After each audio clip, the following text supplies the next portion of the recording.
इंस्टाग्रामवरती रील पाहण्याचं वेळ लहानांपासून तर अगदी मोठ्यांपर्यंत सगळ्यांनाच। जर तुम्हाला व्हॉट्सअपवर सुद्धा इंस्टाग्राम रील्स पाहायचे असतील तर तुम्ही ते काही मिनिटांत पाहू शकता। तुम्ही लाईक आणि कमेंट सुद्धा करू शकता। कॉमस्कोर नुसार आता isakal.com आहे देशातील नंबर 1 ची मराठी न्यूज वेबसाईट। प्रत्येक अपडेटसाठी isakal.com ला नक्की भेट द्या। मेटा एआयच्या मदतीने एका क्लिकमध्ये तुम्ही आता कोणाचंही प्रोफाइल शोधून त्यांचे रील्स पाहू शकणार आहात।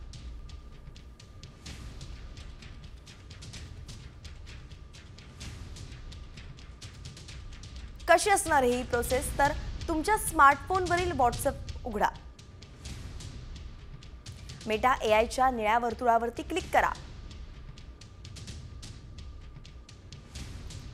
एआय चॅटबॉटला प्रॉम्प्ट द्या।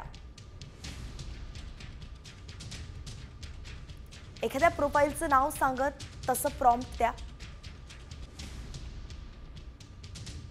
संबंधित प्रोफाइलचे रील्स मग तुम्हाला दिसायला लागतील।